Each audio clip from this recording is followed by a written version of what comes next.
So, good morning and welcome. I live in a log cabin in the woods with a wood stove. And I woke up about 3:30 this morning because it was a little cold. I needed to put another log on the fire. And then I started really worrying about having to come and do this. Worried about what you might think about me. But then I remembered that this is a place where I've taught for 25 years, and you students are so gracious, and you're so open, and I really just want to thank you for being here and for being who you are. You're really wonderful. You've enriched my life over the years, not just those of you who are here, but 25 years worth of students, which is how long I've been here. So my name's Beth Vanlandingham, and I've seen a lot of you in my classes. I teach history here at Carson-Newman. And I have been here 25 years, but this morning you will be glad to know this is not a history lesson. So just relax. Instead, I want to tell you what I learned from sitting on a rock for 3 days by myself in the woods on a ridge top over in Granger County. What I learned has something to do with the power that direct contact with the wild beauty of creation can have in our lives, and the power of sitting still and listening, and the power that beauty has to bring clarity to our minds and spark our creativity and help us see our deep connections to others and the earth. So this talk isn't about what beauty is, but as my friend Matt likes to say, what beauty does. So I have 3 stories, 2 poems, and a drum. Story number 1, Into the Woods. Story number 2, Snake. Story number 3, Standing Rock. But first, we have some words from our poet, my friend and our own poet extraordinaire from Carson-Newman, professor, poet, distiller of wisdom, Dr. Susan Odell Underwood. She's going to read poem number 1 from her collection of poems, Love and Other Hungers. So enamored with the sound of your own voice, you never listen. Even the warbler waits. Even the robin interrupts his bossy bossa nova and goes striding now along the lawn, clerical with listed head, as if it takes a lonely concentration just to hold his voice the way a man might hold his hands behind his back. Even the mockingbird balances on the line and cocks his head in case of an answer to love and other hungers.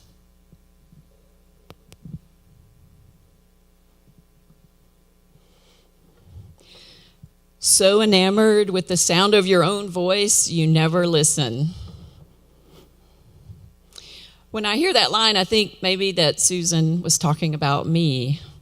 I make a living by talking, by filling up the air with words, and by being busy. And that last line about the mockingbird waiting for an answer to love and other hungers. Is that me? Probably. Maybe it's you as well. Those are evocative words, love and other hungers. What might those other hungers be? What are we hungry for? I've been thinking about this lately and wondering if maybe one of the things that we're hungry for these days, that our minds and our bodies and our souls are all hungry for, is beauty.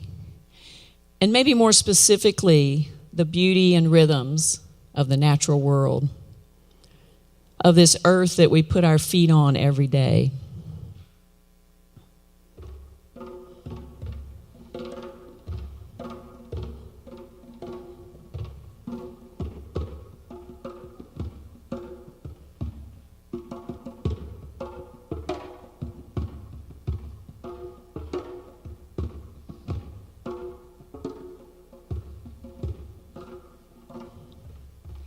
Story number 1, Into the Woods. We all live complicated lives, and sometimes they fall apart.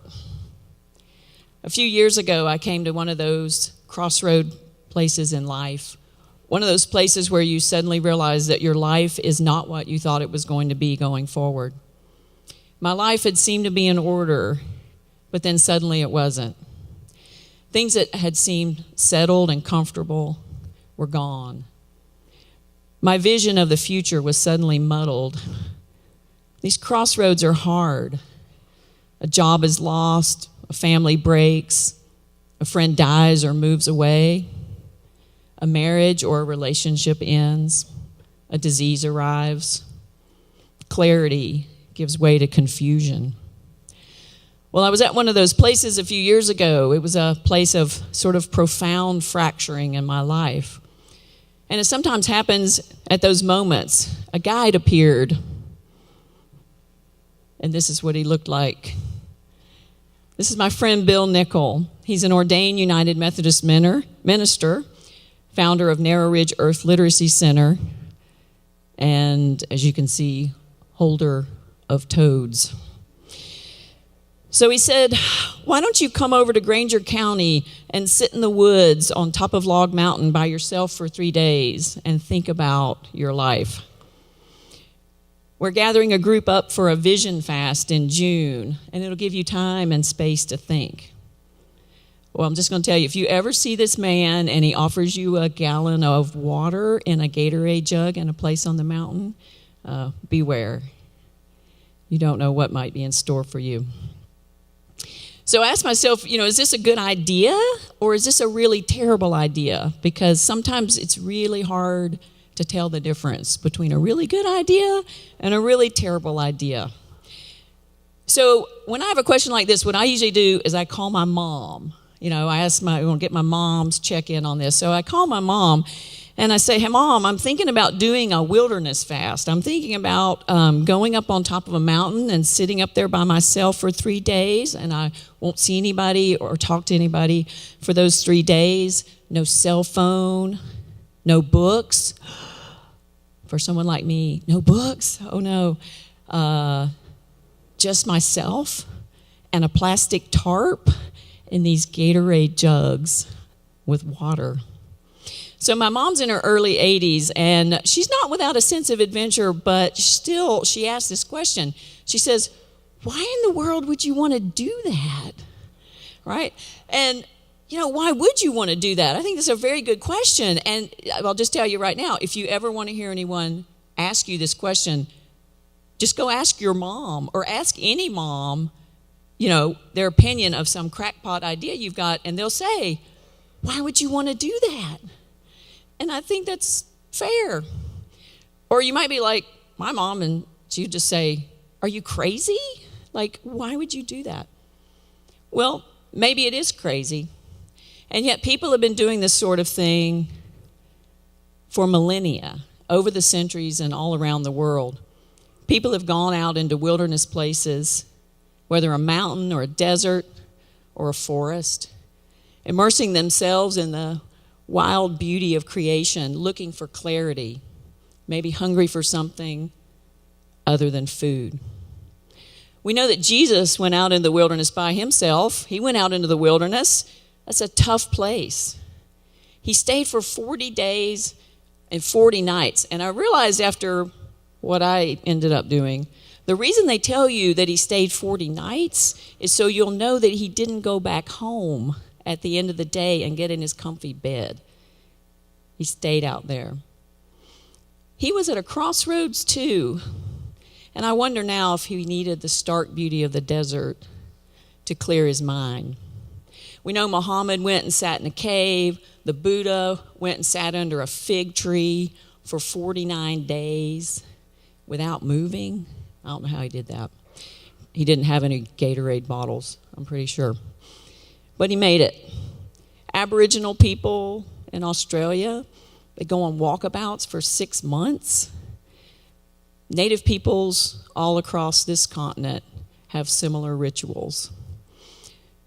The list goes on. So, by comparison, what Bill was suggesting seemed a lot easier. This was just 3 days, and it was just over the way in Granger County in our beautiful Appalachian Mountains. Nothing too extreme. I had just turned 52, which, if you're reckoning anything, you know that's about halfway through life, give or take a few years. And I had come to this fractured point. So I needed to think about this. So why not? So my mom thought it was crazy. She still thought it was crazy. So she, wanted to probe a little bit more. She asked a few questions. She said, I guess you'll take something to read. I said, no, we're not supposed to take books. She said, well, where will you sleep? I said, well, on the ground. Well, what if it rains? I said, well, they give you this plastic tarp and some string and a knife, and you put the tarp up in case it rains. Well, what if you need help? I said, well, there'll be 7 other people in the mountain. I guess I'll go find somebody. And then her final question was, well, can you take some snacks just in case? I said, no, just the Gatorade, just the water. That's all we get. So finally she runs out of questions, and so she says rather cheerfully, she says, well, have a good time. I'm like, okay, we'll have a good time. All right, so into the woods. But before we go there, our poet will come back because she has also been into the woods, and she has some words for us. I never did a vision quest, definitely. In the woods, inside them, I mean, the way you are never inside another being, so nearly like the innards of a creature, the fur of hemlock overhead, its animal filaments. Standing in the underbrush like capillaries in the bower of the forest's belly, you will hear birds calling, and like me, you will look and look among the ganglia of limbs, wishing for ears like a cat, a fox, to twist and tweak for catching sound as a cupped flower catches rainwater. There is nothing you can do to be more alive than giving yourself over, like Jonah in the belly, like something unborn but growing toward knowing where and what, which came long before who.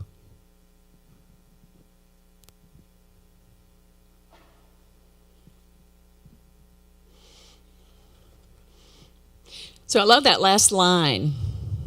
You are never as alive as you are when you give yourself over to something, growing toward knowing where and what, which came long before who.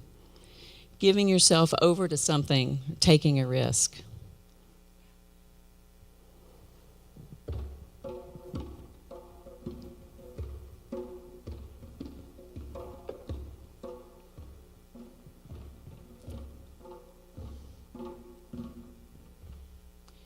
So, on a really hot day in June, I drove out to Granger County to Narrow Ridge Earth Literacy Center, down Owl Hole Gap, Tater Valley Road, Baker Holler, and up over Joppa Mountain. And I finally arrive. So how does this experience called Vision Fast begin? Well, you meet up with the 7 other people who also thought this sounded like it might be a good idea. You don't really know any of them. My particular group ranges in age from 22 to 58. I found out later that the oldest person to tackle a vision fast at Narrow Ridge was 70 when she did it. Wow. Here's Cookie. She was 70. I thought, if Cookie could do this, surely I can do this too. The other member of the group who I was surprised to see was a recent Carson-Newman graduate. She was the youngest member of our group. She was also looking for something, trying to find her way.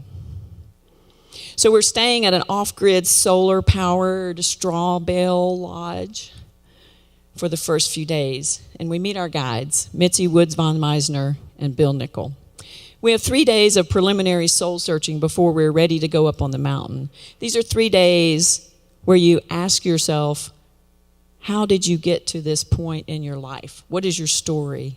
And then you tell your story, and the others listen. And then you listen carefully to the stories of others. How did they get to this place? What's their story? What brought them here? Then it's time to pack your backpack and head up the mountain. So here's the rule. You can take anything you want, but you have to carry it all yourself. And it's a pretty steep climb up on the narrow path, and you have to carry at least 1 gallon of your own water, maybe 2. So what will you take? What will you leave behind? It turns out that what you take and what you leave behind shapes your experience. What can you do without? A watch, extra clothes, books, a pillow, your phone. So I tried really hard not to take a book, but I'm a book person, so it was really hard not to take a book.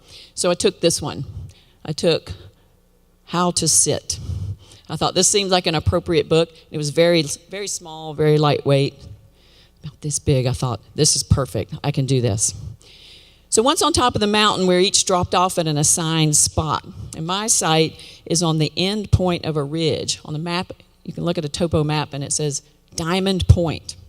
It's a narrow little ridge. It's about 50 feet long with a flat path along the middle that's about 3 feet wide. And on either side, the slope falls away steeply. There's not much room to roam around, but there are trees, and there's a view of the western horizon off on one side. And the mountains of Kentucky are to the north. So the first thing I learned from this spot is that there's really nowhere to go, and there is no hiking to be done, and there's nothing to tidy, there's nothing to cook, there's nothing to read, there's no messages to check, there's no phone to Google anything. There you are. And there's really no work to do either, except that I do need to set up my tarp. So I spend about 15 minutes setting up my tarp in good Boy Scout fashion, making one of those little triangular things, so I don't get wet on the bottom or the top in case it rains. So I work really hard on that. I get done, and now I've got about 71 hours and 45 minutes left to go. So here we are. So there's really not much to explore without falling off the mountain, and so I look around a little bit, though, and I discover a rock. I discover a flat rock on the side of the mountain that's on the east side, sort of the downward slope a little bit, and it's a perfectly flat rock. It juts out kind of over the edge so that you're sort of sitting out, levitating in space, and it's really just inviting you to sit down. It's almost like it's just saying, come sit down. So I discovered later that everyone else who's been on Diamond Point has also discovered this rock. I'm not the only person to find this rock. Everyone finds this rock, and everyone sits down on it, and everyone calls it Sitting Rock. It's just big enough for one person with legs crossed to sit on it. It's pretty comfortable. And at your back, there's a beautiful tree, and in front of you, the mountain falls away.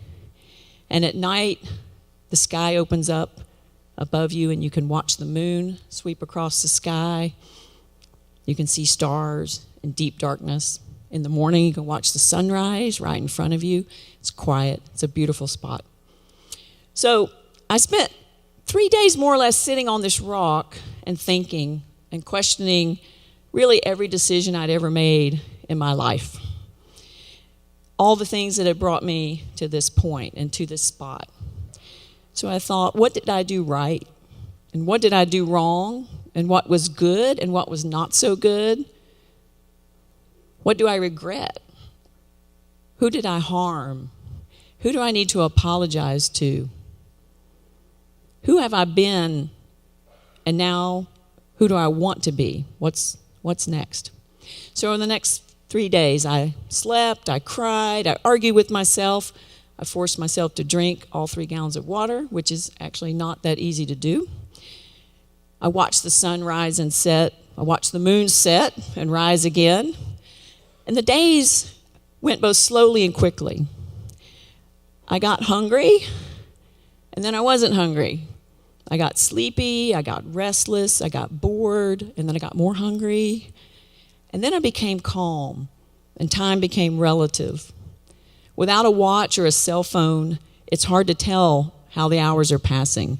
And I'll just say one thing. If you've ever waited for the sun to set because you wanted it to set so that you could lay down and go to sleep, you started probably about 3 in the afternoon, and you're just like, When's it going to set? Oh, how much longer? But the days started to take on a rhythm as I watched the sun and the moon pass overhead. It gave a sense of order. There was a rhythm to it all. Time slowed down, and I felt this space opening up around me. After the first day, I became acutely aware that an intricate web of life was unfolding all around me, and it was functioning without any help from me at all. All I had to do was sit and watch and wait, and critters started coming by. I didn't go looking for them. I had encounters with ants and bees, a very bold spider, a very shy blue-tailed skink, a clutch of turkey buzzards, an enormous owl, and a beech tree, and an oak tree, and a poplar tree, rotting logs, bugs, songbirds. And the more still I got, the busier everything else got. Every single creature out there, whether it was a plant, a fungus, a lichen, an insect, a bird, a mammal, or a tree, everything was going about its business with no need for help from me.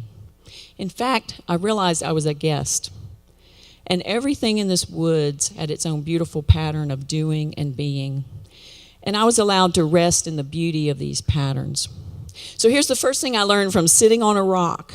When you connect with the beauty of wilderness, it teaches you that if you leave some empty space in your life and quiet your mind, you leave yourself open to the possibility of something new. But to see and experience this beauty and let it transform you, you have to slow down and watch and wait, observe and listen. And then you begin to see where you fit into the larger scheme of things, and you become grounded, and new possibilities emerge.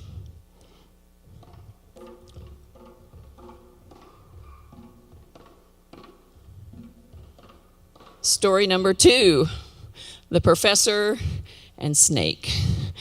Okay, fast forward 3 years from my Sitting Rock experience, across the continent, that way, 2,000 miles away, Salt Lake City. Professor Julie Rabin and I are at a conference doing some mind-numbing academic work.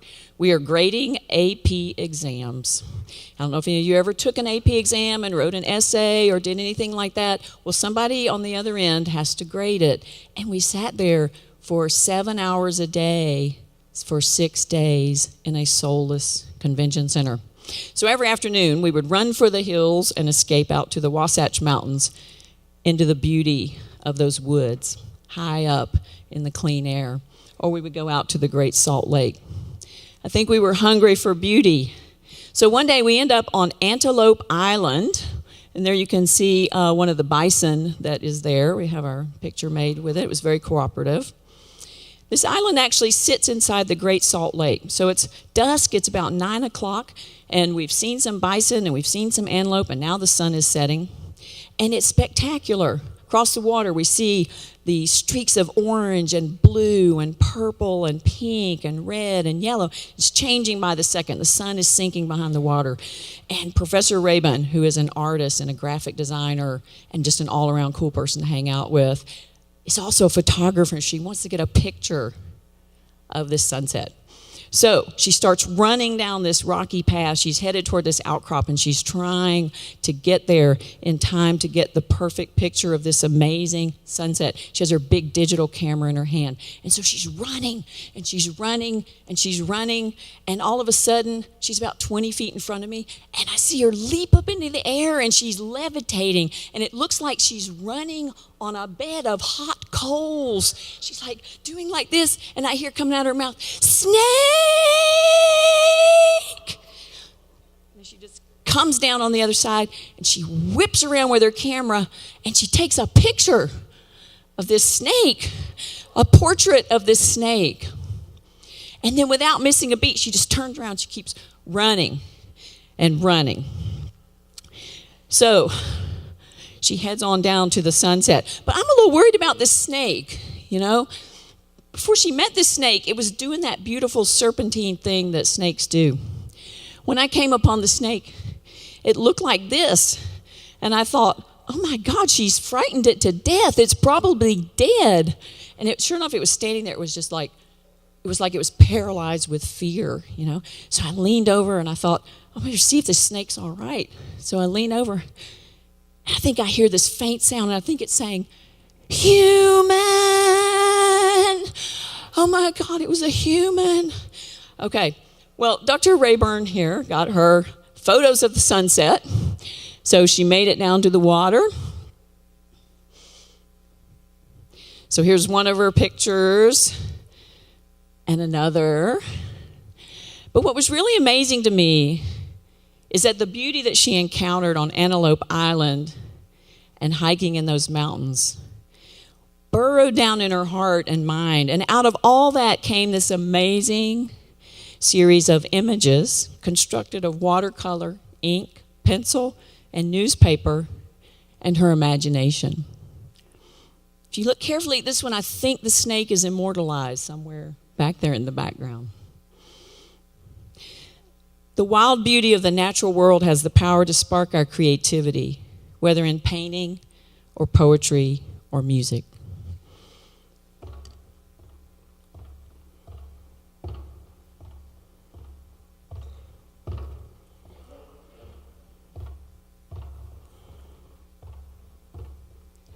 Story number 3, Standing Rock. The third thing I learned from sitting on that rock at Diamond Point is that water is life. And water is sacred, even if it comes out of a Gatorade jug. During those 3 days on the mountain, when I was hungry, I drank water. When I was restless, I drank water. When it got really hot, I drank water. When I felt dirty, I poured water over myself. When I was overwhelmed by thinking about the mistakes I had made in my life, I drank water. And when I remembered the good things I had done, I also drank water. When I was lonely, I drank water. And when I got ready to leave Diamond Point on the morning of that last day, I drank the last of the water with a profound gratitude. That water has sustained me and kept me company.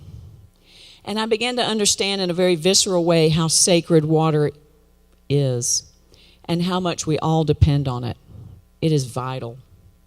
So fast forward 2 years, and I began to hear stories about a protest gathering energy at the Standing Rock Indian Reservation out in the Dakotas.